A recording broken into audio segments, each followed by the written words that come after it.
The moment our fellow geeks, dweebs, nerds, and other unfortunates have been fervently waiting for has finally arrived.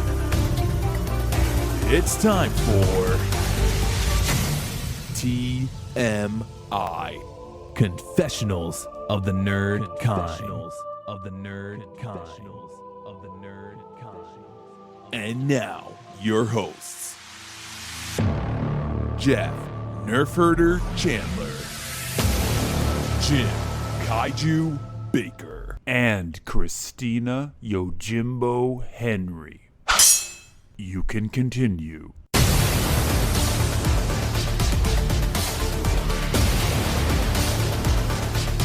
And now, let's get on with the show. Here is TMI. Hey, got it. We are recording. So, happy daylight savings time. Yeah. Everybody got an extra hour of sleep. Hopefully, those who remembered. Hey, look, it's dark at 3:30. Lesser and lesser people have this as an issue because now everybody just looks at their phone for the time, and that just automatically changes. Yes, correct. But you're hoping like somehow you didn't screw it up. You're like, wait, I actually sat there last night going, wait, is it tonight? I don't always watch like the local news where they hammer you over the head with it. Don't forget, but I did tell you that. Don't forget, set your clocks back. Yes. So that's it. We're in and Five Nights at Freddy's, which you have a little more, I'm hoping, history knowledge of the video game. I don't, but okay. You still have to have a little bit more than me, because I did walk in not really knowing any of the lore, and I was schooled on the fact that there's like 5 or 6 of these games. Yes, there are. My son was a Five Nights at Freddy's fan, not so much anymore, but it did kind of spark his love of animatronics. Going haywire. He wants to be a mad scientist. He wants his robots to run amok. Yeah. Is he a Michael Crichton in training? So we've actually been going to the last few Chuck E. Cheese locations that have animatronics. Movies like this would keep me away from Chuck E. Cheese's. Yeah. Those things are creepy enough to begin with. I don't want anything. I don't want you to even put the idea that these things could impale me at any second. So he never played the games, but he got a lot of the ephemera around it. So we had a lot of books. We had a lot of the Funko Pop figures, which like are astronomical now. So those Funkos just keep re-releasing things. Yeah, I know. It's getting more and more so that the rarities aren't so rare anymore, because they used to not actually put things out again after they vaulted them for some of the bigger brands like Disney and Marvel. And you see these things coming out again. So I'm like, oh, I guess that's... Yeah, well, that's Marvel and DC right now. Yeah. Over in Star Wars. So as a collector, there's kind of like there's less cachet on getting these things anymore. Now, do they have... If they're not worth anything, I don't really want it. Right. I do see a lot of people. So Mark Hamill recently just announced that he was doing an exclusive signing with this company I follow, and people are paying $400, $500, $600 to have this guy sign those Funko Pops. I just don't see. I don't get it. But listen, I collect my own stupid stuff that people probably don't get, so I'm not going to be judgy. But that's a lot of money to drop on a little bauble thing that's going to. Now you got to put it in a plastic case. Speaking of that, it's funny that you mentioned that, because I've been taking stock of my collection and putting them in plastic cases. So I've been getting in bulk, the plastic case. Oh, good. Nice. Yeah. And I actually, just so I know that these values change, daily, but I've been looking up the values and putting a little sticker on each of the plastic cases, so I know which ones are the bigger dollar items. But there's a website called Pop Price Guide. Recently, there's been a couple of different values for each pop that I look up, and there's one that's always astronomical. So I always click on that one first. Ooh, is that the one I have? Yeah. And it's always one that's been autographed by whoever it is that's been immortalized. Yeah. So they're taking that into account. Yeah. Well, that's like comic books. I mean, comic books are the same way. I have an app on my phone, Cover Price, ties in with CLZ, so I can put my entire collection in there, right? And then here's a graded, this one's signed or whatever. And then they assign, usually I think it's like average fair market value based on, eBay sales and a bunch of other stuff. But conditions also a big thing. Your box is all dinged up. Someone may not want it. Oh, I hate that. I really do. When I'm looking through my stuff, and it was before I was really serious, some of the older ones that I thought I had and, were worth big dollar amounts, I'll pick it up off the pile and I see that the box is dented in. I'm like, oh, it kills me. But again, it's not, unless you're going to turn around and try and unload it and make a couple dollars. During COVID, the comic book market went through the roof. People were not invested in the stock market. They weren't out buying cars. And so a lot of these top tier collectors started in on comic books and trading cards. I don't know if Funko Pops saw a huge uptick, but right now there's a lot of sell off in the comic book world. It is a buyer's market. Books that were $2-3 grand are now half the price. So far, the most valuable Funko Pop I have is listed on that website at $350. So not too shabby. Not too shabby. Yeah. Yeah. I mean, like you said, there's whole stores devoted to this stuff. You go to New York Comic Con and people are lined up for the exclusive Funko Pops that are only being sold at New York Comic Con. And the funny thing is that usually there's only like one of those that you can only get at New York not Comic-Con. anymore. Not anymore. But now it's called like a shared release, where like GameStop will get 3 or 4 that were available at New York Comic Con, but there's a different sticker on the box. A different sticker. That makes the big difference. And that makes it's the same exact Funko. Yeah. But there's like a $50 price difference in their worth. And the people that are waiting in line are the ones that are going to go and post it on eBay for, $200 more than what he just paid for. Yeah. Because he just bought out the lot. Yep. Son of a bitch. I hate this whole collecting community. Long gone are the days we used to go to Toys R Us and every week new Star Wars action figure releases and you'd gobble them up and then they sat in bins for years. And hey, I paid $5 for that and now it's worth $1. Yeah. And we've discussed this, but as a collector, often the thrill of it is the chase, not actually having it. Once you have it, you're like, oh, I guess that didn't make me as happy as I thought it would. I'll have to get something else now to chase that, chase the dragon. It's disgusting. It's sad. Yeah, there's definitely an allure to that buy it now button on eBay. That little cha-ching. And you're like, I need that. And then when it comes, I guess I didn't really need that. Well, I can cross it off my list and let's see what else I need next. Yeah. Oh, it's a sickness. It is a sickness. So let's get into it then. So we are doing Five Nights at Freddy's and we are pairing it up with the Banana Splits that came out 2019. This is not the Banana Splits you and I grew up with. No, and I am shocked. 60s. I am shocked that they got the go ahead to do this type of horror treatment of the Banana Splits. There's some serious questions as to who greenlit this because yeah, Five Nights at Freddy's. I was trying to get the down low on that whole story. There's not a lot out there. No, it's just all of a sudden this thing. It's not like Pooh, Blood and Honey, where that character fell into the public domain, and someone just said, "Oh, we're just going to take this beloved character and turn it into a horror movie."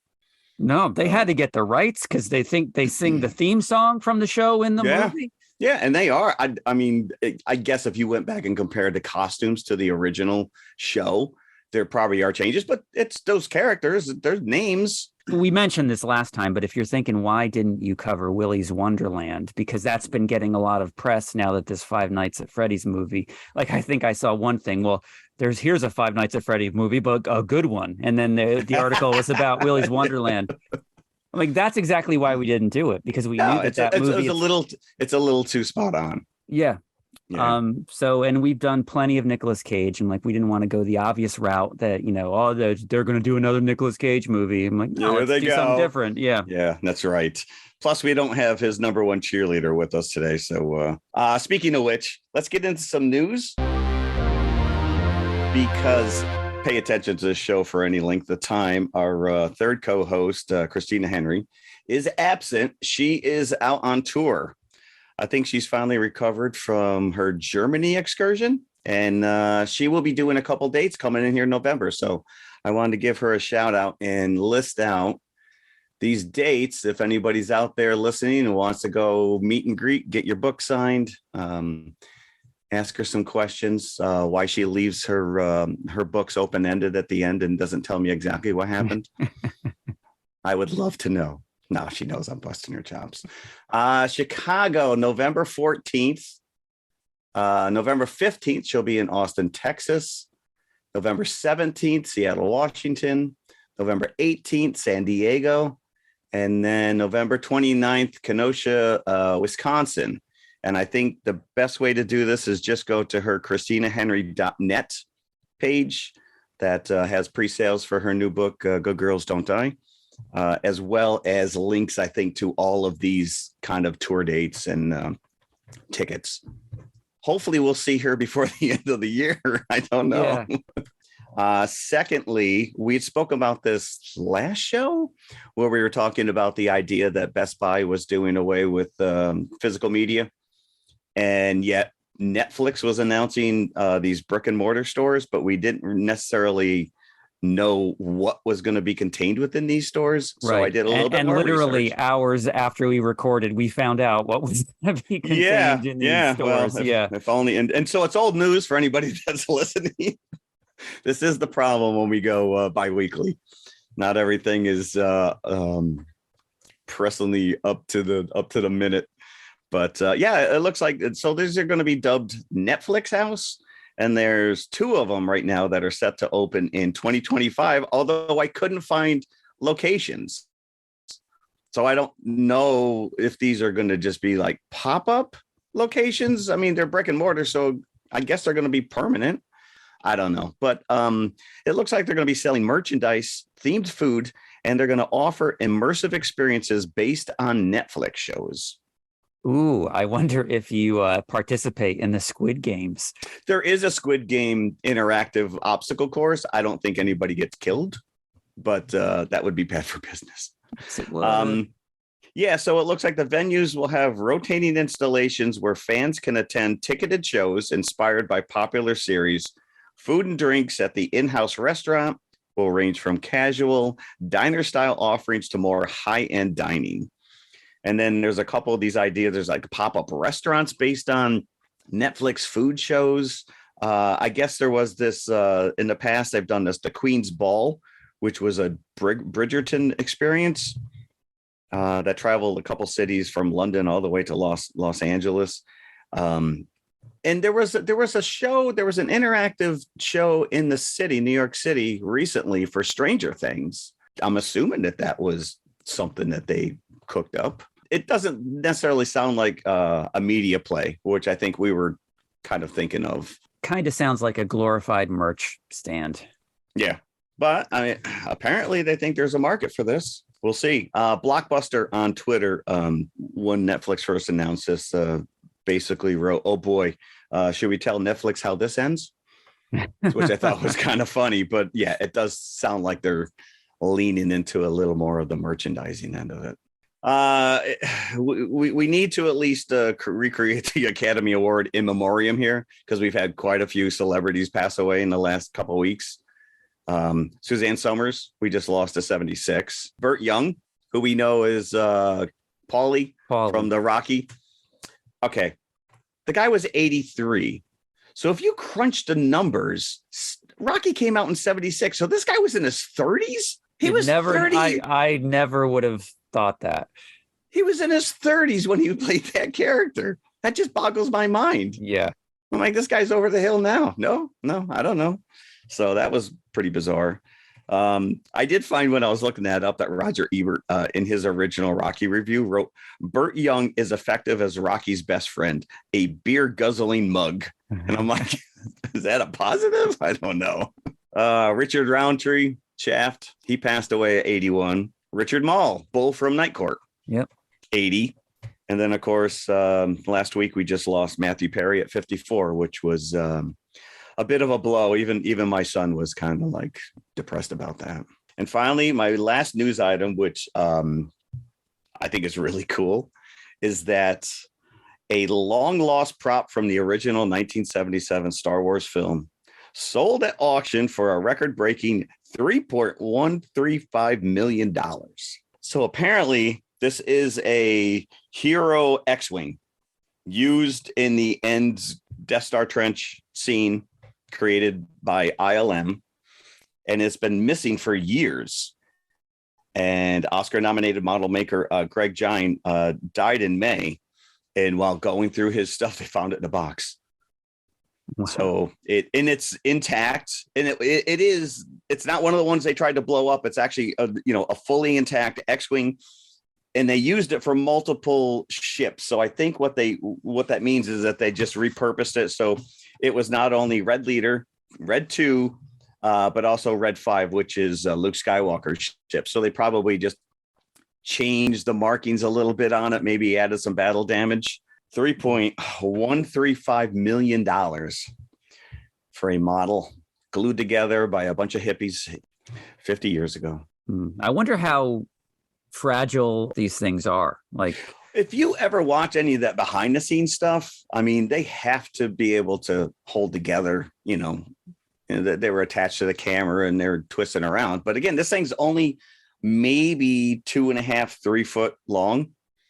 It's pretty well detailed, but again, sitting around in a box for 50 years, it's got to deteriorate to a certain degree.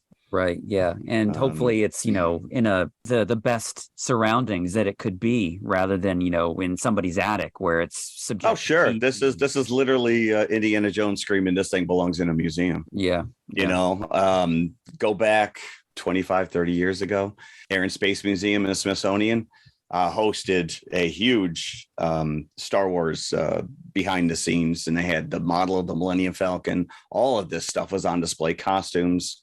Yeah, this stuff is a work of art. This isn't part of my news item, but that building that ILM worked out of for those first couple years basically just closed down within the last month.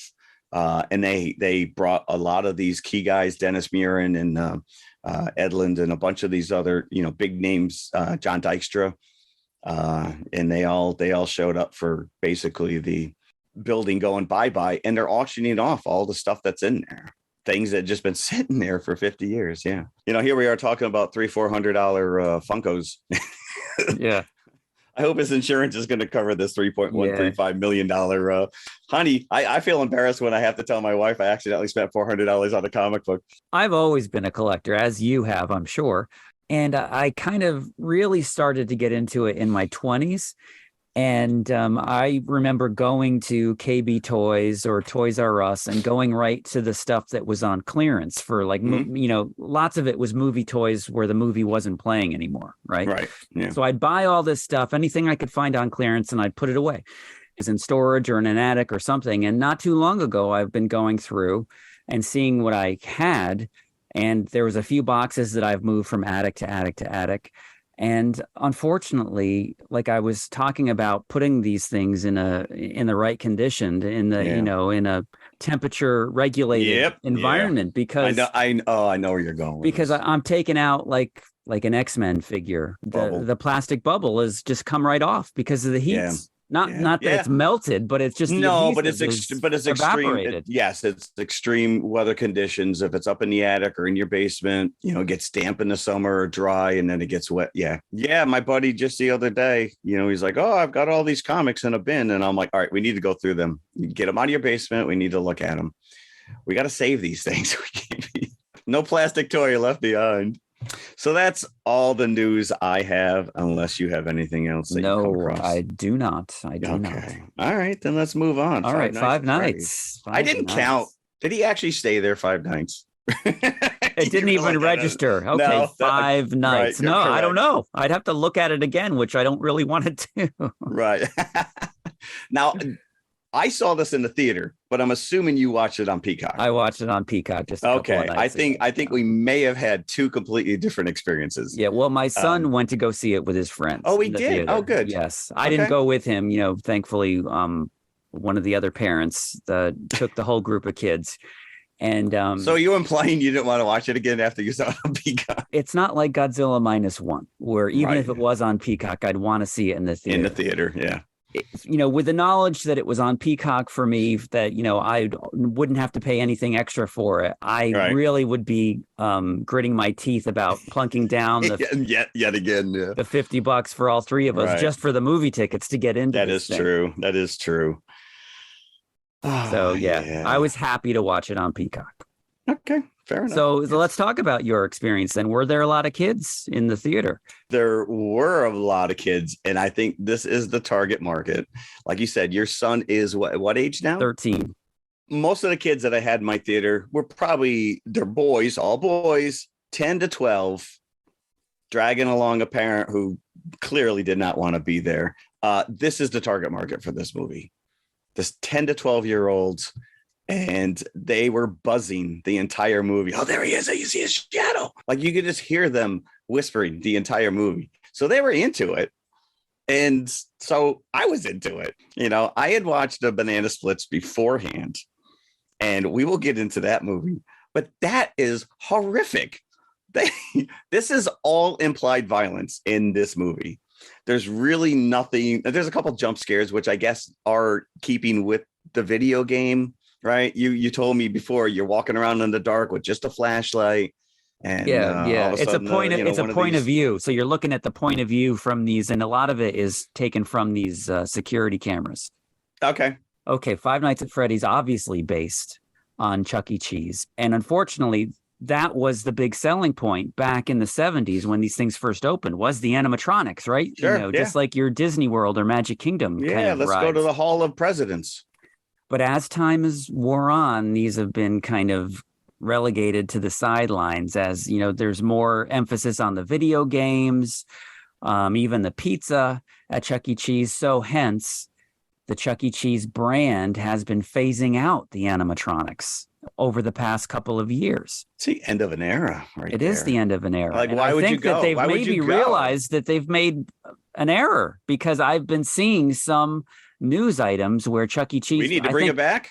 I think to kind of jump on the popularity of this Five Nights at Freddy's movie, have been doing Halloween nights at Chuck E. Cheese, which hasn't really been before. Interesting. But it's kind of too late, because a lot of these places don't have the animatronics anymore. Right. Well, they could just have people in costumes. They could. Yeah, they could. People. That'd be some pretty elaborate costumes. I guess. But so the whole conceit of the game, and I know this even without having played the games, is that you're a security guard hired to, and this is the plot is just so nonsensical of this movie. You can't try and figure this out. Don't bother. So the question is, why would there be a security guard in a defunct restaurant is number one. Right. And he's got and they've got all the security footage, like as if the only reason that they have security footage is to keep an eye on the animatronics. But anyway, the creepiest moment in the movie for me is when there's two or three of these animatronics that you see them on the security feed and they slowly look at the camera. Yes. It's like, I know you're watching me. The picture goes out and it comes back and one of them is missing. One of the animatronics on the feed he's on the move. He's on the move. So that is a big part of what the video game is like you're watching from his point of view and from the point of view of these security feeds. So thankfully that came over into the movie. It opens with like the 8-bit graphic cartoons that kind of tell the history of the Five Nights at Freddy's restaurant, which I thought I didn't know if that was actual gameplay or that was just to imply that, we're just giving an homage to, the source material, that it's a video game. Right. Obviously based on Chuck E. Cheese. I don't think anybody would refute that. But I was shocked that, knowing that your target audience is your 12, 13-year-old boys, that there's so much exposition, character-driven exposition, that I was getting tired of. Because eventually you're just like, just get to the animatronics. That's what I want to see. Yes, correct. Yes, I agree with you on that. Yeah, there's a lot of drama leading into this with Josh Hutcherson's character, Mike, and his little sister, who his little brother was taken when he was a kid, and he feels guilty. And he's taking these drugs to kind of try to go back into his memories to remember what the guy in the car looked like. What's creepy about this is that we just had that abduction in the campground with that kid in upstate New York not that long ago. So the replaying of this in his mind, these dreams that he keeps going back into, where his little brother, his parents task him with keeping an eye on his little brother. And the little brother's immediately abducted. Yeah, not that he would have been able to fight off the guy anyway. No, so but it's like you said, there's a lot of angst with this character. Like he can't keep a job. His aunt's after him. He can't watch this little girl. I need to take her. You don't quite understand what happened to the parents because you see them in the flashback. So yeah, there's a lot of setup. The little girl, Abby, she doesn't do any talking. She doesn't want to listen to him. I don't know. And I was very confused at the beginning as to who was who, because at first I thought Abby was his daughter. Yeah, no, you're not given this information. So you're sitting here going, why am I working so hard to try and figure out what is going on here? Yeah. And then I thought, because the evil aunt Yep. who wants to take custody of Abby, the aunt is played by Mary Stuart Masterson. Yes. Initially, I thought, is this his ex-wife? And they're fighting for custody over Abby? They are fighting for custody, but it's not his ex-wife. Yeah. And does she, it doesn't make any sense because Abby's not in his dream sequence. So she must have come along after the little brother was abducted. But at one point he's like, we had another brother, right? I was like, now you're going to tell her this? Like it was, and this is where it gets really weird, is that he just happens to go to this career counselor who sets him up with this job at Five Nights at Freddy's. I wasn't quite sure what he was, if it was a career counselor or a temp agency or what the deal was. When he finds out what Mike's last name is, he immediately kind of like, okay, well, all right, there's something more going on here. And it's played by Matthew Lillard. Yes. And so, just because it's played by him, that there's something more going on with this character. But it's like, you talked about these contrived plot points and circumstances that just haphazardly, he just happens to be, spoiler alert, this is the guy that took his little brother. But we never get any resolution to that because we find out that these animatronics are being haunted by the ghosts of the kids that were abducted. Which by I guess this guy, but also by this guy. So, but I guess that's true to the video source. Yes. I had to ask my son. I had to ask my son, is that what the video game says? And he's like, yeah, that's the story. And that's pretty messed up because their bodies are inside these things. That's why they've never been able to find these. That doesn't make sense because some of these things are like skeletal. So yeah, there was one, right. And there's one Foxy little cupcake size thing. I'm like, well, how's their body in that? I don't know. So there's so many, like you said, it just, he just happens to go with this career counselor. The movie opens with the security guard being attacked and killed. The previous, the previous security guard. Yeah, correct. Yeah. Which opens the job for Mike to take it. So are they filling this position just so these things can kill them?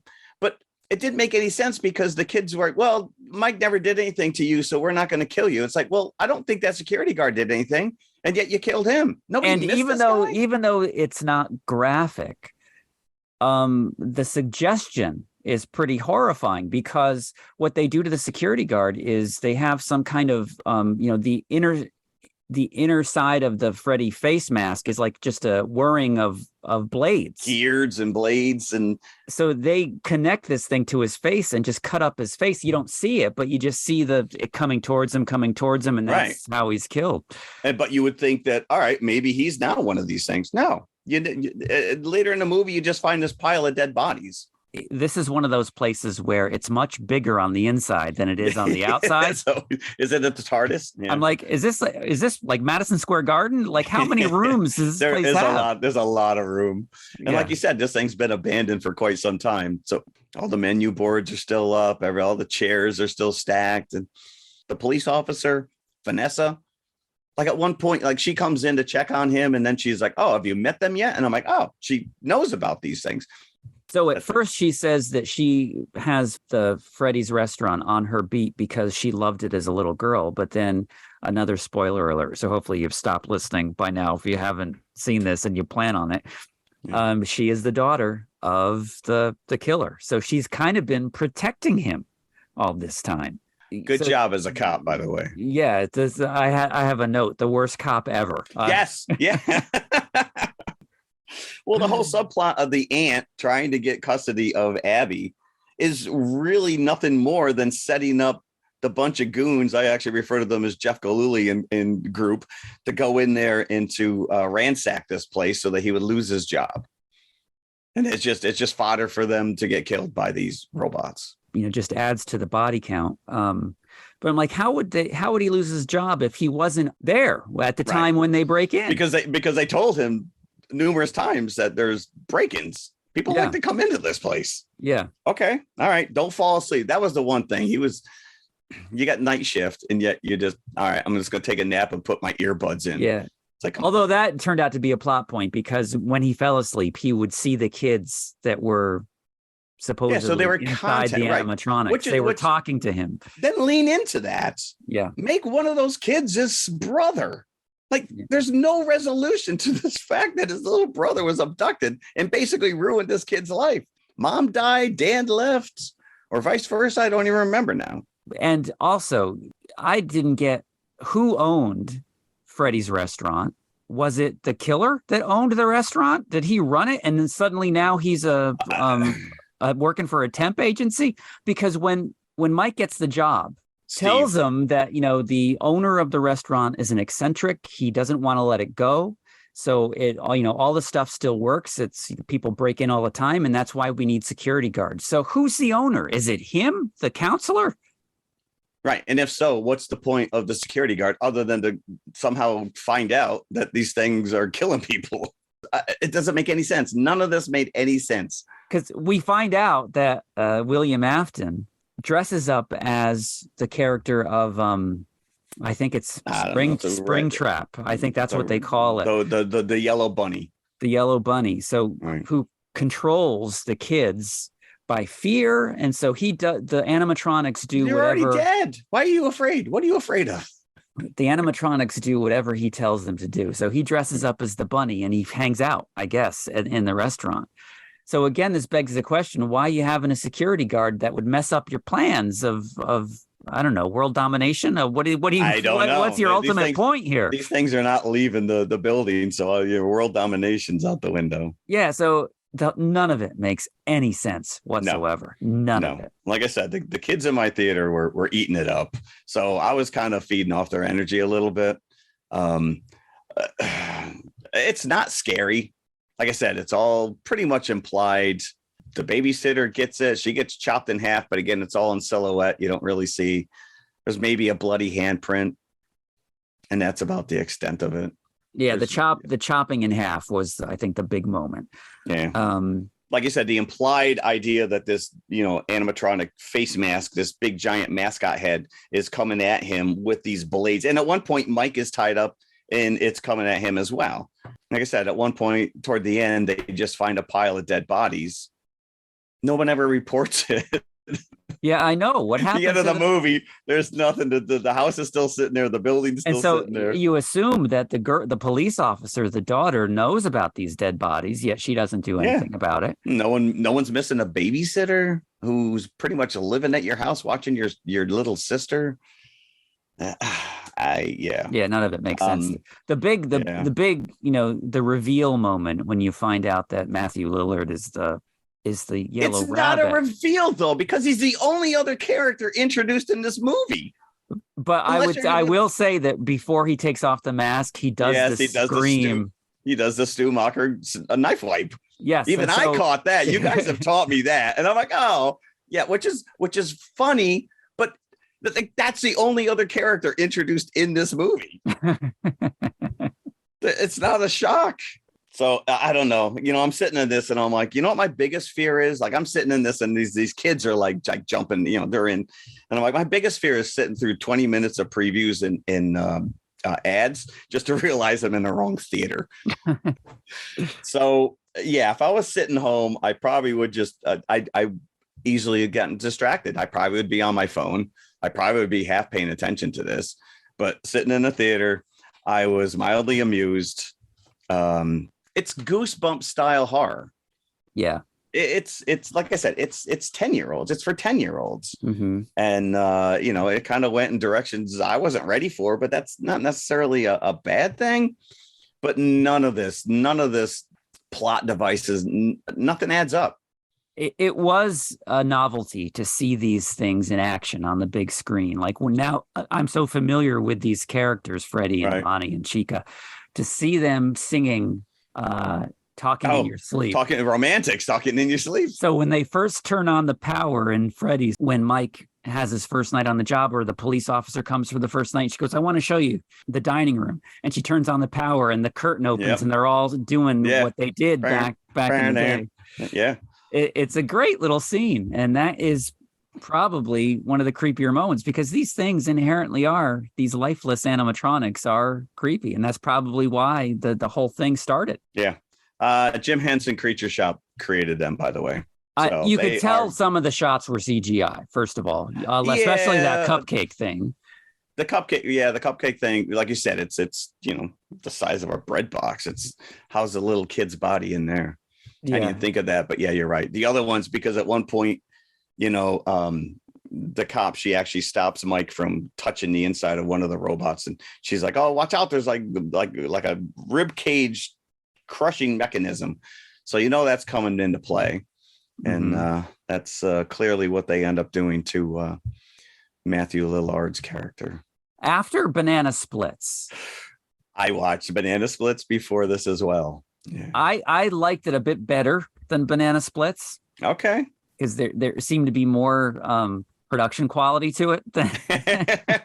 It was believable, at least, that these things were animatronics and just not people in suits. Yes. Yeah. That there is a stretch of the imagination when we get because in the Banana Splits movie, those things are supposed to be animatronics as well, but they're obviously people in suits that are doing the acting in the movie. Yeah. And it's very interesting, and I wish I was there to see it, that Universal Studios, I don't know if it's the Hollywood location or the Orlando location, but at their Halloween Horror Nights this year, they actually have the working animatronics from this movie at the Halloween Horror Nights. I don't know if they're doing a show like they are in the movie, like, singing, talking in your sleep. That would be I would have loved to have seen that. Loved it. These things are big. They're very big. Yeah, no, they are big. And what's even weirder, because Abby befriends them, and they are menacing. Because of course it's like Carol Ann and Poltergeist, where they befriend her because they want to take her, and they've got like a broken down animatronic in the back that's perfect for her. That's where they want to stick her so that she can always be there. Won't you be my friend? Yeah, and this is a Blumhouse production. The Stumacher knife wipe was probably the only part in that movie that I was a little bit giddy about. I was like, I caught that. So now he's stuck in the yellow suit, right? And he's dead. Or is he still alive in the yellow suit? He was still making noise, but you would like to think that. But again, they never once mentioned that they found the bodies or took him out. I don't know. But you could still, even if he was dead, he'd now be taken over the animatronic, but it wasn't an animatronic. It was just a suit that he was wearing. So, and I don't know how these kid ghosts all started possessing these things. Like, there's no explanation. No. Or, even by the end of the movie, there's no explanation as to how this restaurant can exist, who the owner is. Right. Who keeps this thing running, because it's not the guy who only, has a temp agency paycheck coming in. I want to know how Vanessa kept her job. That's exactly. Yeah. She's been protecting him all this time. Yeah. So none of it made sense. Do the kids all stay for the mid-credits bonus scene? We saw the mid-credits. A couple people got up. There wasn't a ton of people in my theater. I went to the first screening on a Saturday. What was the mid-credit? The little mascot guy that he kept running into. Oh, that's called Balloon Boy. That's this character's name. Yeah. And every time he comes across it, he just kind of turns it around so it's facing the other way. And at the end of the movie, the Uber driver that's sitting out front, it ends up in his front seat. That was a funny scene when Freddy gets in the back of his taxi and he says, "Oh my goodness," when he turns around. But my son was telling me that Uber driver and the waiter at the beginning of the movie are YouTube personalities. Yeah. Oh, I did like the security camera, the security guard training tape from 1982 or something. Yes, that was pretty accurate, I think, to that time. Because it's not teaching him anything about being a security guard. You're doing nothing but giving me exposition on the backstory of this restaurant. Yeah. and how popular it used to be. Mhm. That was it. There was no other reason for that videotape to exist. My wife's friend, her son, she called me the other day and she goes, "Oh, Tristan's going to go see this. Will he like it?" And I said, "If he plays a video game, he knows anything about the video game, he's going to love it." But I haven't talked to her again to find out if he did in fact like it, or if Uncle Jeff was just like, "Yeah, you don't know what you're talking about." Well, this is doing great, apparently, at the box office. These kids are coming out en masse to see this movie. Well, they said that it already made back its money before it was even released in the theater because they sold the streaming rights to Peacock. It did have a 78% drop on its second weekend, which is not surprising because it is on Peacock. Right, because it is streaming. But still, they're thinking that it's going to do just under 20 million this weekend. So that'll bring its worldwide total to like around 170 million. And it may be, what did it cost? Yeah, I don't know what the budget was, but so does that mean we're getting six budget Nights at was Freddy's? only 20 million. The budget. Wow. I bet you most of that went to the Jim Henson creature department. Yeah, because like we said, there's so much exposition and character story here that there's not a lot of effect shots comparatively to the other stuff, to the non-effect shots. So Right. yeah, they did this on that 20 million shoestring budget. That is a shoestring. Although I did see in the end credits, there's an incredibly long list of lawyers of legal department listed. Are there really? I wasn't quite sure. Maybe that was Chuck E. Cheese lawyers getting in there, making sure that they weren't disparaging their properties. I'm going to say right up front that the production value of this is like 1 million times better than the Banana Splits movie. Yes. But still, it makes no sense. The only thing I enjoyed about it was the novelty of seeing these animatronics on the big screen, especially when it was obvious that they were there rather than CGI creations. For that, I'm going to go 2.5 buckets. Okay. All right. I enjoyed it for what it was. And like I said, pretty early, I'm like, all right, this is Goosebump style kid horror light, which is fine by me. I don't need massive jump scares. I don't need, a lot of gore. We'll get into that with the Banana Splits because that was incredibly gory compared to this. So I'm going to give it 3. 3. Okay. I'm going to give it 3. I give it props. I don't need to see 6 Nights at Freddy's. I don't need to see any more of this. Josh Hutcherson, your character's done. Go on your way. Maybe the next movie, there was like a stab type movie treatment and it's popular. And so they open up their restaurants again and then all these creatures go amok. And I've been seeing a lot of derision online because it's not gory enough. But as we said, that's missing the point of this. You've got a target audience of these tweens, as they're called. So it can't be R-rated. There's no way that this would have come out with an R rating because then it would have failed miserably. This is the audience that you're making. You would think that parents would be like, "It's rated what?" No, we're not. I'm not going to take you to go see that. Yeah. Because these kids are young enough that you can't. I mean, long gone are the days where you just dump you off at the mall and we'll see you in 3 hours. Right. Yeah, all right. It was serviceable. Like I said, I think it was intended for a younger audience, and I'm glad that it found it. Yes, it definitely did. What didn't find an audience was our next feature, but before we get there, I don't think it was really given a chance. I don't think it did drop into theaters, right? It was like directed VHS or DVD. Yeah. It was straight to home release. Yeah. But let's go to the concession stand first. Let's go. I hope you're making me banana splits. Okay. I did go. I was trying to think, what can I do that's banana based? Yeah. And what I came up with was Runts. Oh, yes. They're the little yellow banana thingies. It's got they're not all together. No. There's more flavors in Runts, but banana gets all the publicity, gets all the hype.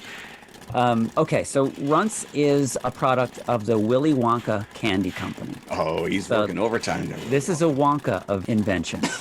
And as we know, the Wonka brand was purchased by Nestle in the 80s at some point. But before that, Breaker Confections took it over in 1980. We talked about this when we did our 5 bucket episode on Willy Wonka and the Chocolate Factory, the film, the classic starring Gene Wilder. Quaker Oats attempted a Willy Wonka line of candy when that movie came out, but they sucked at it. Apparently, they sucked at candy making. Yeah. So they gave up on it, and the Wonka brand kind of changed hands over the years. But in 1982, under the eye of Breaker Confections, at the time they were the owners of the Wonka brand, Runts were invented and came out. So what Runts are little hard-shelled candies in the shape of fruit. So it is something that you would think that Wonka would come up with. At the moment, because Runts still exist, it took me a long time to track them down. I went to like every local drugstore, grocery store, even Michael's, because they have Michael's Arts and Crafts, because they have a specialized candy section. Yeah, just right there at the checkout. At the checkout. And sometimes you find candy there that you haven't seen in years. Yeah. They didn't even have Runts. You should probably check the expiration date on those. Well, I went to Five Below, and usually there you go. That's got like every style of candy, and they did not disappoint. They did have Runts, so I was able to sample this. Now, the original Runts, and I remember, had a little bit more of a chewy texture, and over the years, Chewy Runts came out. That does not sound appetizing. No. Can I get some Chewy Runts? So again, these are hard-shelled candies, and you've got grape, which is in the shape of like an individual grape, banana, obviously in the banana shape, green apple, strawberry, and orange. These are like jawbreaker, teeth breaker kind of things. So they're not really meant to be chewed. You can, but it's going to be a painful experience. The best thing to do with these things is suck them for about 5-10 minutes until the hard shell has worn itself down. There you go. Take a bite into it, and then suddenly you're into that powdery center, which is chalky. Which is close in flavor to a sweet tart, but not as bitter. And of course, it's the same flavor as whatever it is that it's in the shape of. And for whatever reason, the banana has increased in popularity much more so than the other flavors. It has been to such an extent that you can now only get the banana flavor. Really? And they call this Bananarama. And I'm wondering if that's a lawsuit waiting to happen. It would have already happened, I think. It would have already happened. Yeah. But I don't think there's a lot of like banana-based candy. We just talked about the circus peanuts that taste like banana. But otherwise, there's not really... Artificial banana can go the other end of the spectrum. You're like, this is just disgusting. Yeah. No. But, although I have to tell you, because I've been sampling these for about 2 days now, the banana in this box, it's the winner. It's the clear-cut winner for me, at least. But here's the thing, is that when you open this thing and you pour out a bunch in your hand, this box is top-loaded with orange, probably the least of the flavors. Really? Because I like orange. Oh, do you? So you're in the minority. Well, I don't want to offend anyone out there. We're always going to offend somebody. The box, though, is orange, so I don't know if you can see that. Oh, there you go. Right there. Yeah, you got banana, strawberry, green apple, grape, and peach. What is that? Orange. The Runts name refers to the small size and playful nature of the candy. I always thought runt was a negative connotation. It's a derogatory term now, yeah. Yeah, I don't think they're so playful when they realize they're about to be eaten by you. Again, this particular candy is now under the watchful eye of the Ferrera company because they bought out Nestle, and Nestle still has some candy out there under its name, but this is not one of them. So it not only doesn't have the Nestle brand on it anymore, it no longer has the Willy Wonka brand on it anymore. Wow.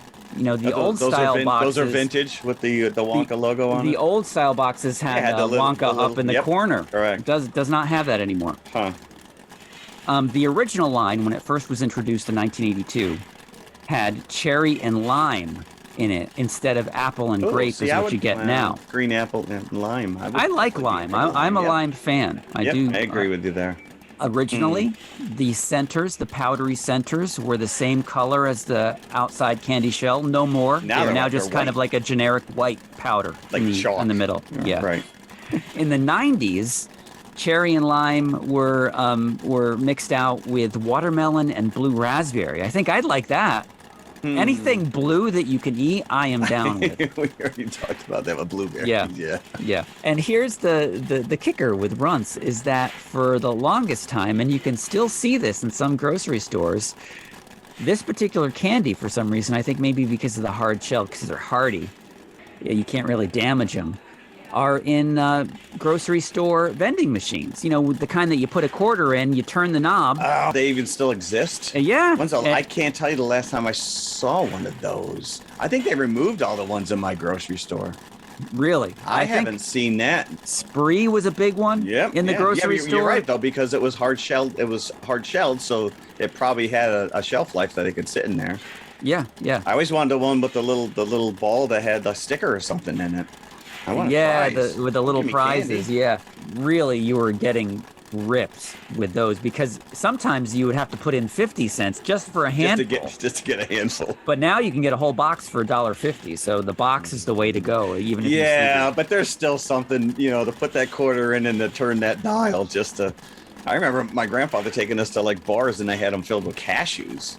Or then you'd go to a zoo and then of course it's filled with little bird pellets seeds for the rabbits or whatever. Yeah, those ones tasted like crap. The pellets, no, I was not a big fan of those. And here's something that makes me want to eat these less. The red coloring, in the strawberry, red dye number 5 is insect based. Fresh insects, nice. And the other colorings contain animal fluids and tissues. So this is not a vegan treat by any means. Well, I'll pair right up with our Thanksgiving Godzilla marathon. The powder is compressed dextrose powder, so it's mostly sugar. Dextrose. So there you go, Runts. Again, this is something that you will not be able to track down readily unless you are in a mall and you have a Five Below.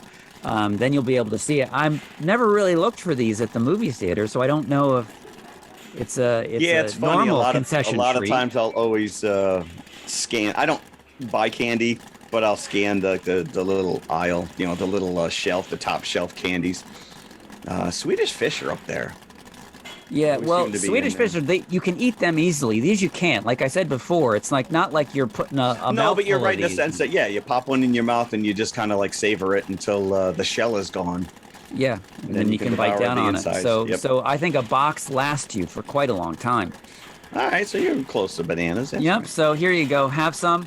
I'm shaking some of these into your hand right now. Oh, thank you. Bananas. So yeah, pick out the bananas because we're going into banana splits.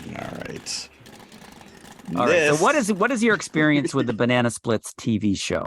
Oh, loved it as a kid. This was right up there with Scooby-Doo. Now, I think that it was in reruns by the time I saw it. I was born in 67 to come out 69. Came out 69, the same year as Scooby-Doo, by the way.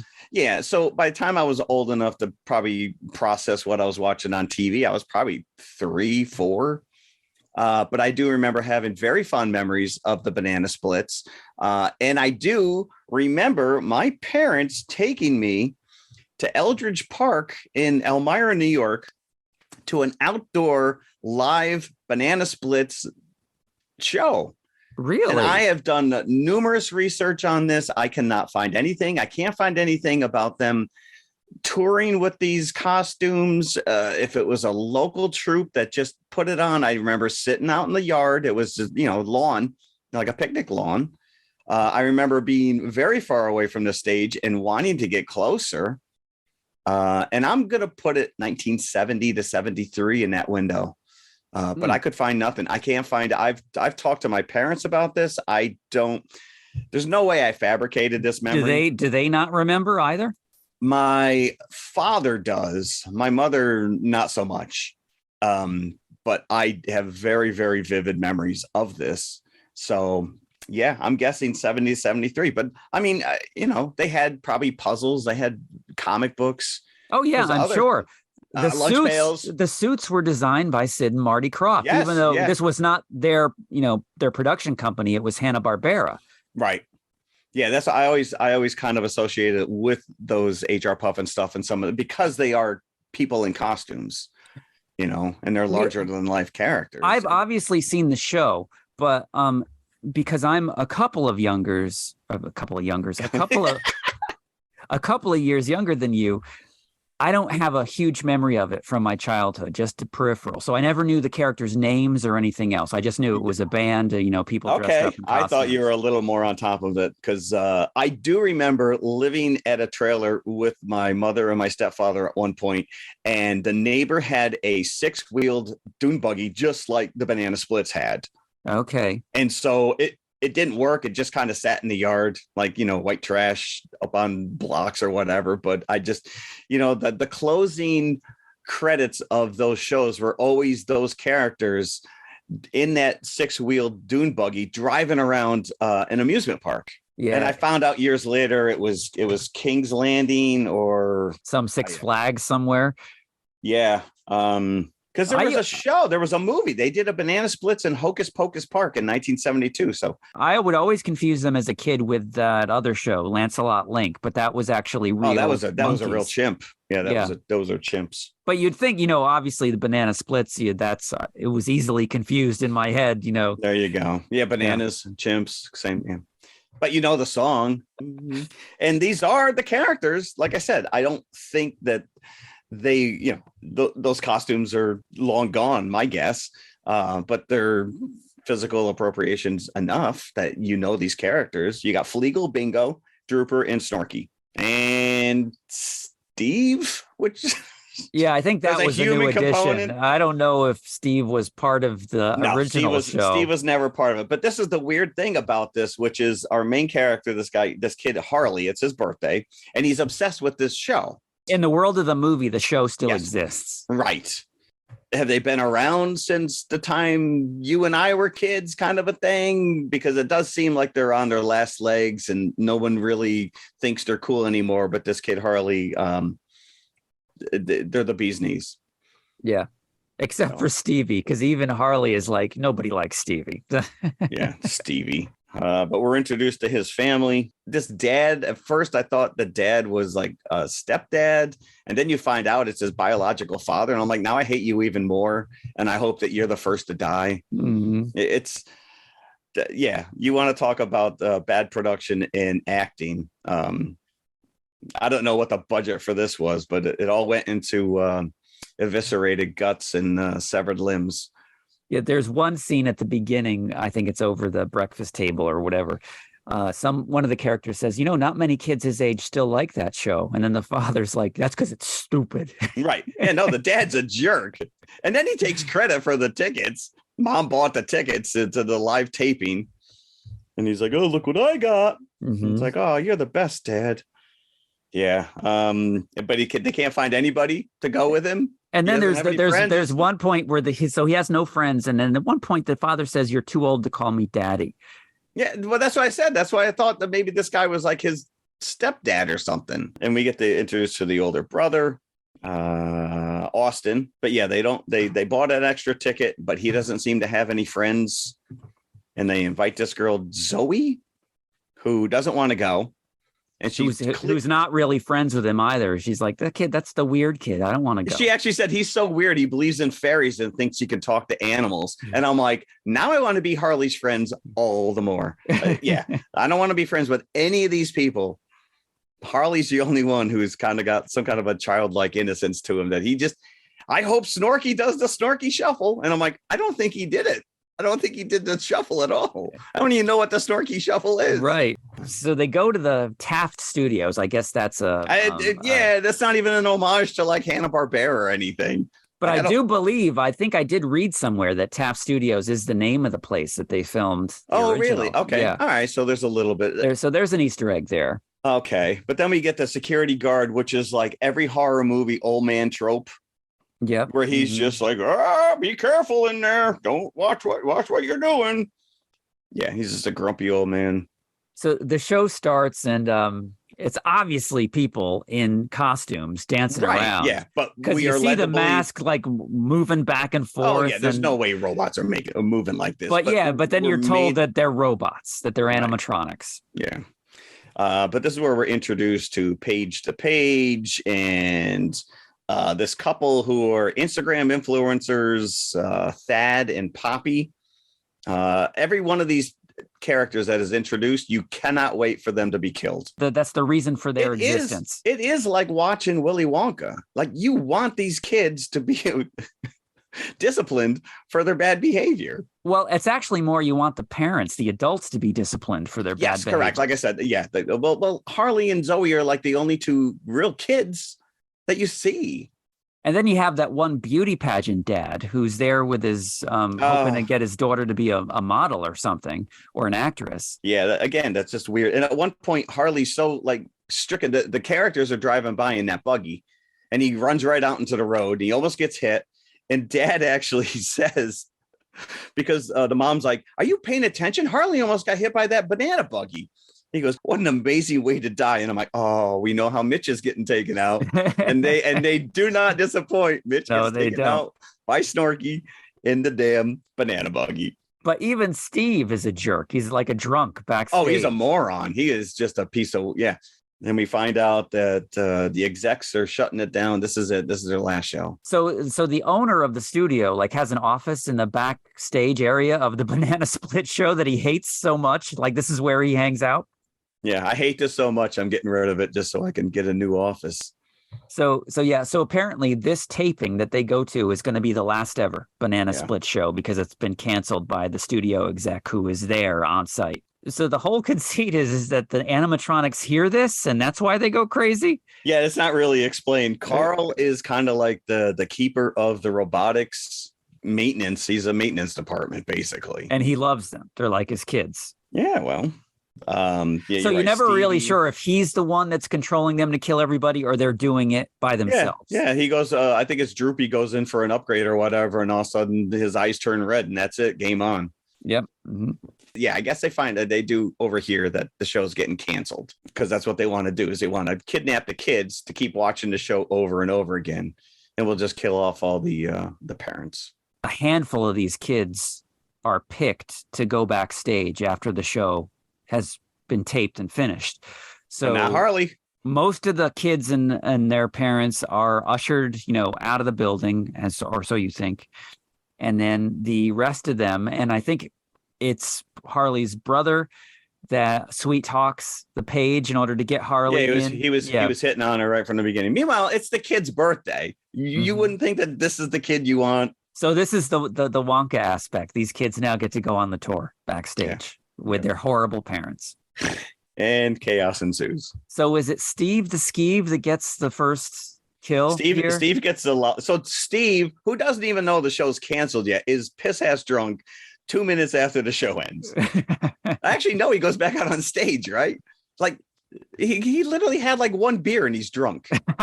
So you got Paige is yelling at the producer. What's her name? Was Rebecca.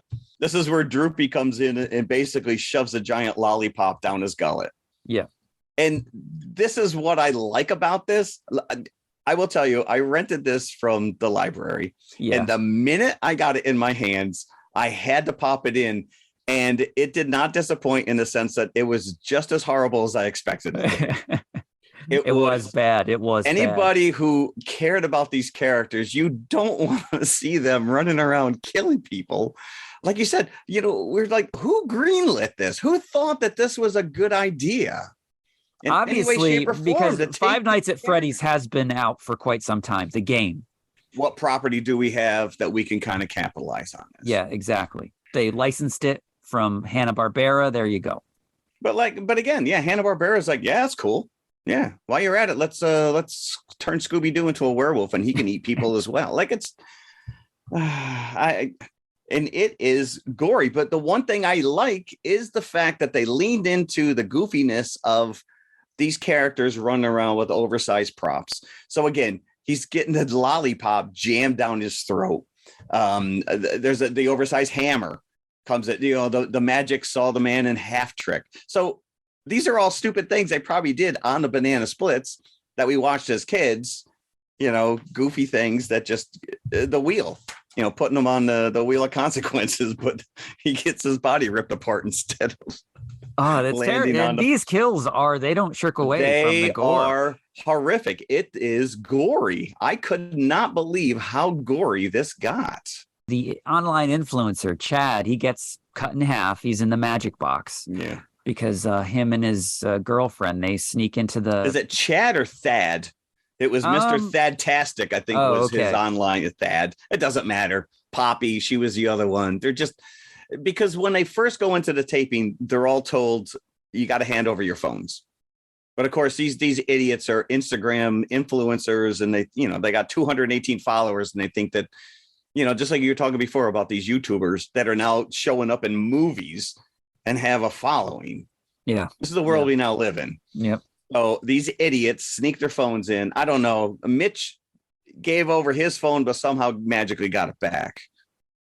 Yeah, because he was not only is he a jerk to his son, but he's also cheating on his wife. So yeah. So again, like you said, when you realize that he really is this kid's biological father, you're like, you need to die a horrible death. Yeah. And the one character I did like is the mom. Yes, because she takes on the Sarah Connor Ripley, hero role. Absolutely. Yeah.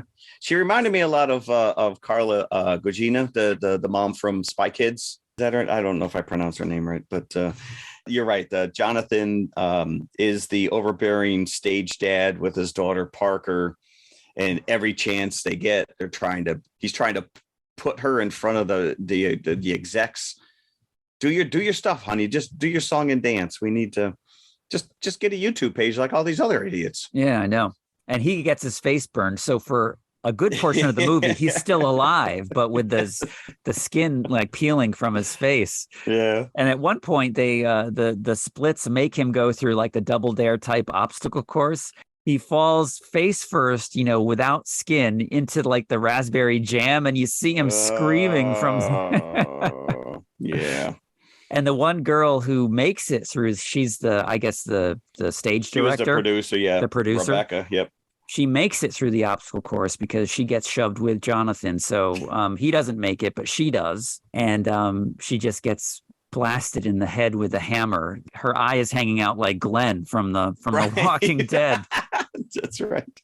And we even got a Sour Grape Bunch reference, which were the evil doppelgangers of the banana splits.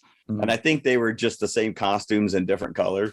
I don't remember now, but and security guards beheaded. I mean, there's some grizzle going on here. Yeah, and again, it's not like they cut away like they do in the Five Nights at Freddy's movie. It's sloppy time, and they cut off Carl's fingers, and Rebecca gets her nose and fingers broken after running the obstacle. It's brutal. It takes even more nightmarish turn when they find the entire rest of the audience that you thought got out of the building because no, they never made it. They've all been all the parents all have the been adults killed. have been killed. Yep. And there's just like a pile of bodies that they find. And use a Bingo, who is, I'm assuming, a Ringo reference because he's the drummer of the group. Drumsticks through the guy's eyes, and I'm just like, there's some horrible kills going. There are. So as you said before, the whole thing is that they have all the kids hostage, and they're a forced audience because they know that their show is getting canceled. But if these kids are there, they can watch them forever, and the show will never end. Yeah, but you're right. The mom goes full on Sarah Connor, and at one point she goes, "Come on, you fuzzy son of a bitch!" And then she uses the banana cadabra bitch. Yeah. So, yep. Even down to the point where she's got to rip her shirt off, so now she's got the wife beater on, just like Ripley and Sarah and everybody else. Listen, that's for all the dads out there, and I appreciated that. Yeah. So, but Snorky goes all Terminator because he gets ripped apart, and he's got nothing but like animatronics. All of his outside cartoony stuff is gone. But he's the good. He's the good one because he's Harley's favorite. And, so he helps the kids escape at the end. Yeah. But dead Stevie blows up at the end. So that was good. There were a couple of laugh out loud moments for me, and most of them involved Stevie.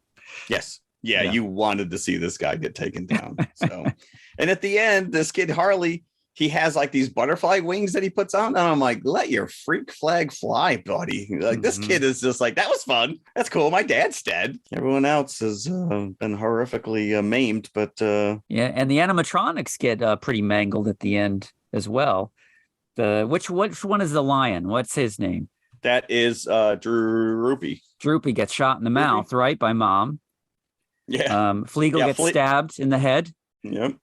And then Snorky takes out Bingo. Yeah. Because Bingo was the last one standing. He was like the badass, right? Yeah. So it literally ends with a close up of a severed finger. It's like, wow, we are just leaning into this. But you do get the reveal at the end where there's still one left, and it's Poppy, who is the girlfriend of the online influencer who's gone insane, and she's found a leftover costume, even though they're not people in suits. She puts on the Hootie costume, and she is the fifth Banana Split, who is taking up on their killing rampage. And this costume looks a million times better than any of the others. It's literally like an owl head that she has on. And I will tell you, this had really end vibes of Tourist Trap for me, where she's like driving off in the costume. I think that was on purpose. It had to have been an homage to Tourist Trap. Yeah. So she's on the loose in sequel. I don't know. But she's the one that runs over Mitch. After Mom punches him. Yeah. This guy just deserved to die a horrible death. But the director was a woman, Danishka Esterhazy. Both interesting. Both of these movies directed by women today. Yeah, the Hollywood News actually praised her direction on this. Danishka proves the breadth of her directorial range. The Banana Splits is a fun-filled cacophony of zany deaths and characters that plays out as Charlie and the Chocolate Factory for grown-ups. So we're right in there with the whole Charlie and the Chocolate Factory, Willy Wonka. That review wasn't so bad, right? Like I said, I was not disappointed. I did not have high hopes for this. To me, it kind of, the fact that they're leaning into this and some of the weird, the giant hammer and the banana bugging, it's like Killer Clowns from Outer Space. A little bit with the kills. It is, but it's not as good as Killer Clowns from Outer Space. But Killer Clowns from Outer Space still had that comedic tone to it, even with the kills. This does not. Like, it mixes like the weird comedy with some truly gruesome, like mean-spirited kills. So it's ripping you from one extreme to the other. Soundtrack was created by Fall Out Boy's Patrick Stump. Yes, which is an odd pairing. That's a big name. This whole thing is odd. Yeah. There's not a single thing that makes sense about this movie. So as we said, it did not get a theatrical release. It was premiered at the San Diego Comic-Con in 2019. So it played the big screen at least once there. At least once. And then after that, it was released direct to video. They initially thought it would be a good idea to do this as a TV show, as like a horror-based TV show, but that idea fizzled out, and instead they did this movie. So I think that your buckets are going to be bigger than mine on this one. You're probably going to give this more than I did. I'm going to. Again, I was there were some laugh out loud moments. There was some things that I enjoyed here, but I just think it was too mean-spirited. I don't shirk away from the gore, and neither did this movie, but I just think that it wasn't cohesive to me. The subject matter, these characters, and the horrific nature of what they were trying to do, it didn't blend. So I'm giving this 2 buckets. Yeah, it's like I find out that, Ronald McDonald and all of his friends were homicidal maniacs. Yeah. Hey, let's turn those guys into killers. Mm-hmm. Fry guys running around making you into burgers or something. It was exactly what I expected. It was not good. You're right. There was a couple chuckles. The kills were creative in certain ways, more so than Five Nights at Freddy's. Yeah, so I think just because they could show them here, where they couldn't show them in Five Nights at Freddy's. Yeah, I'm gonna go 3. I'm right in line with the Five Nights. Okay. Yeah. If you want to check it out, it's I rented it from the library. Yeah, so did I. I got the Blu-ray from the library. Ooh, did you have? There was a director's commentary. There was a behind the scenes. There was a behind the scenes interview. I started to watch, but then I was just like they weren't. Nobody had like any kind of true affinity for these characters. There was just a means to an end. All right, let's just make these. Like I said, this is like its own genre now. Yeah. We started with Westworld and Jurassic Park. It's just like, all right, let's find other characters that existed in an amusement park that go amok. So Okay. it wears its heart on its sleeve. Mhm. And Harley comes out of it. He was happy. It's bloody beating heart on its sleeve. Yeah, I don't think Harley's birthday gifts going forward can ever match this. And there's a good chance he'll probably end up in therapy. But maybe if he's lucky, he'll have or right along with Poppy as the sixth banana split. Right. Okay, so what else did we do this week? I finally got around to watching the Michael J. Fox documentary on Apple called Still. And I will say it's heartwarming and it's horrific at the same time. So the one thing you have to realize is that this guy's life has been pretty well documented on celluloid since he was a kid. He was a young kid actor. Obviously, he became very famous with Family Ties and then Back to the Future. And then he just a litany of movies. And then, between Entertainment Weekly or Entertainment Tonight and TMZ, like this guy's entire life is out there. TV shows, he went back, he did Spin City years later. And what they chose to do with this, and I'm stupid, I didn't write down the director, but it's intercut. So you do have real world today, Michael J. Fox sitting in front of a computer talking to, they're like Zoom calls.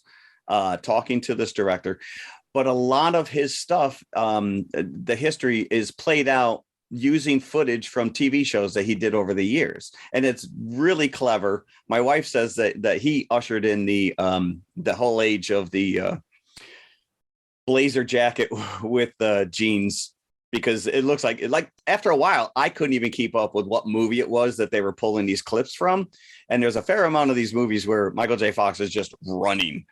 And it's becoming a running theme throughout this movie. And then you cut to him, obviously he's got this debilitating disease, and he's come to terms with it. And he has a therapist that he deals with. But I mean, this guy has trouble walking down the street without falling over. It was very heartwarming. I enjoyed it immensely. It is kind of sad to see him in this shape, but he takes it with stride. And one thing I will tell you is you found out years later when he wrote his book, and I think a lot of this stuff, the way it plays out, is based on his book that he wrote a couple of years ago, his autobiography. And around the time he was filming Spin City is when he really was diagnosed with this, and he didn't want to lose work. So it was his left hand. I believe his left hand. Yes, his left hand was shaking uncontrollably. He couldn't. It started with his pinky, and it got to the point where he was doing everything in his power to hide it. And so they're showing footage from these TV shows that we all watch, and it's very evident and it's very clear he's either putting his hand in his pocket, he always has something physical in his hand, and he's shaking it or whatever. So it's oblivious. You're oblivious to what's really going on with this guy. So it's something to behold. I like him as an actor very much, and you have footage with him and his kids and Tracy. I'm glad I got to see it. Eventually, I will see it because I am signing up with Apple Plus because of this Godzilla show that's premiering not too far from now. I watched the Rock and Roll Hall of Fame induction ceremony last night for 2023. I look forward to this every single year. And, I go to their website and I vote for the fan vote and everything else. I know that there's controversy this year because of comments from Jan Wenner, who is the founder of Rolling Stone magazine, regarding Black and female artists. And rightfully so. He's been ousted from the board because I guess he had a lot to do with who got inducted and who was nominated for induction. I guess allegedly that he's stopped the Monkees from ever being on the ballot from the Rock and Roll Hall of Fame because he's got, I guess a lot of people from the 60s that were around during their heyday just don't see them as valid. And okay. And you still get the and I'm going to go off on my Monkees. Well, you can't take away what they did. No, but everybody still says to this day that, well, they didn't play their own instruments, which Yes. is not true, at all. For the first couple of records, yeah, they would just lended their voices. Right. But from then on, even they got tired of hearing it. And they played, obviously on tour. And they still sang. They still sang. But from that point on the records, they produced them themselves. They played on them, maybe not every instrument, but they're viable. They wrote songs, especially Mike Nesmith. He's a great songwriter. So hopefully that will change now. But anyway, I still look forward to watching this thing because there's at least one or two people that I really, really love, that I'm a fan of that get inducted. And this year it was Kate Bush. Okay. And I think this happened for her because she's been nominated many times and never gotten on the final list. But we can thank the Stranger Things. We can thank Stranger Things for this now. So she's very reclusive, and I had hopes that maybe she would show up to accept the award. She didn't. She didn't. She did not. So she didn't even perform. No performance. No performance. But somebody else performed. Saint Vincent performed Running Up That Hill, and she did a great job. Happy to see Kate Bush inducted. Otherwise, I think that it wasn't a year that I had a lot of artists that I love. George Michael may have been the second. Not that I'm a huge fan of his, but I am an admirer of his work.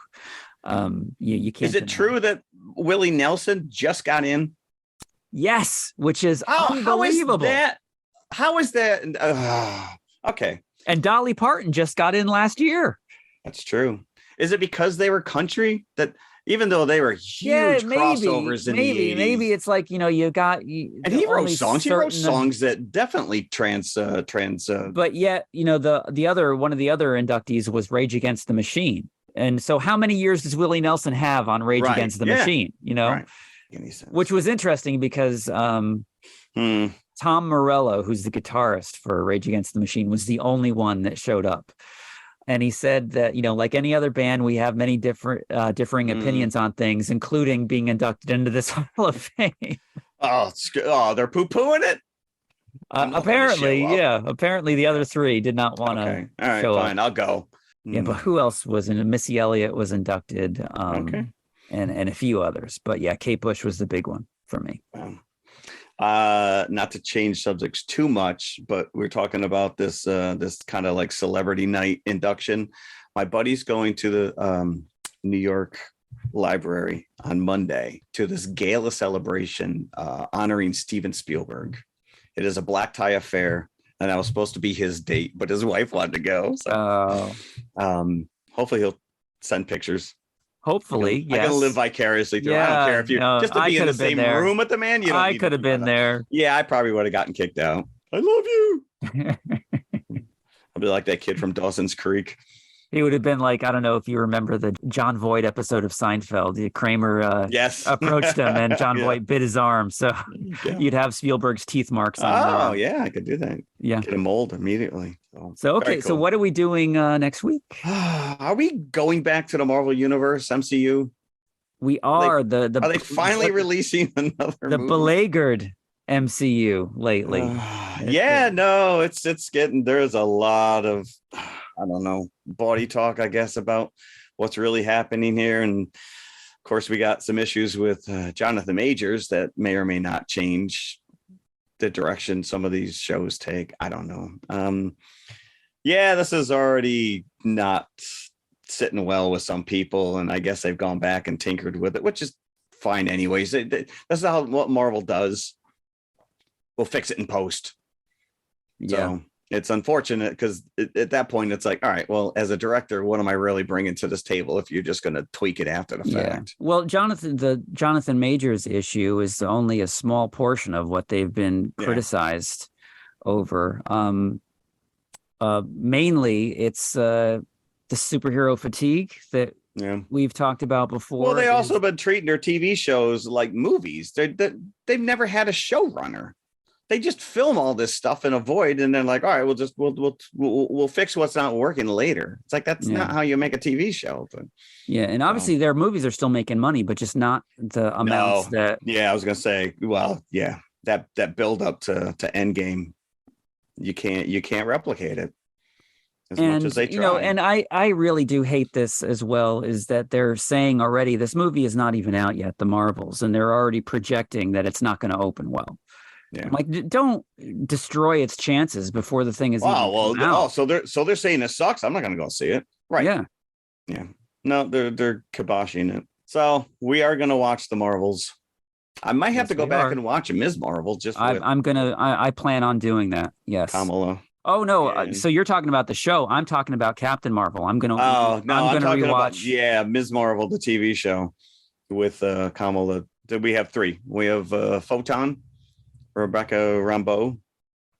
We have Carol Danvers, and then we have this Kamala. Yeah, Kamala Khan. I think her name. Kamala Khan. Yeah, I think you're right. Yeah. There you go. Yes, we got to go with the alliteration. Mm-hmm. Yeah, so, just like Peter Parker. There you go. Yep. So that's on tap for next week. And this is your choice, the second feature. Yeah, So Tank Girl is a movie that came out with Lori Petty. I think she was coming off from A League of Their Own. This is a very 90s punk comic book from the UK. I will say that this movie is not quite as bawdy as the comic, but there are some innuendos. But what I thought you would appreciate is the alternative soundtrack. We have a lot of Bjork, Portishead, Devo, Hole, and it's kind of this cyber punk's futuristic take. I think the world is run out of water. We have Ice Cube as a mutated kangaroo. So I'm hoping it'll entertain. I can't say that I've seen this before. I'm not sure if I have. Ever. Well, you may hate me after this. Well, we'll see. We'll see. This is a movie that could have only been produced in the 90s. This has got 90s oozing from its pores. Yeah. So. Yeah. And it like I said, it's not as it doesn't lean into the ickiness of the source material, which really got randy. So, but yeah, I remember there being quite a few innuendos that were out there. Might not be kid friendly. That's all I'm going to say. The Marvels and Tank Girl. Yes, it's Girl Power Week. So there you go. We survived 5 Nights at Freddy's. Yes, we did. Yeah, and we got some runs. To mention this, we are returning to our weekly episode release schedule just for the next few weeks, just because we have to get everything in and out for you lovely people that listen. Yes. And thank you for those who do listen. Yes. We do appreciate it. We do appreciate it. So there you go. Enjoy your extra hour. All right. Until next time. Go watch a movie. See you next week. Bye. Hey, everybody. If you like what you just heard, be sure to follow TMI Confessionals of the Nerd Kind on Apple Podcasts, iHeartRadio, Spotify, or whatever you listen to your favorite podcasts on.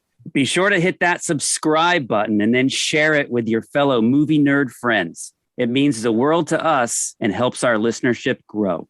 You can also find us on all of the socials, Instagram and Twitter at TMI_podcast 2018. We're on Facebook and YouTube as well. Just look for the Popcorn Bucket. You can help support this show by visiting our TeePublic page for some TMI branded goodies such as hoodies, t-shirts, mugs, and stickers. tpublic.com/TMI Confessionals, all one word. A 5-star review would be incredibly nice as well. I'm just saying. Thanks again for listening. We truly appreciate you. Be sure to come back next week. We'll save some popcorn for you.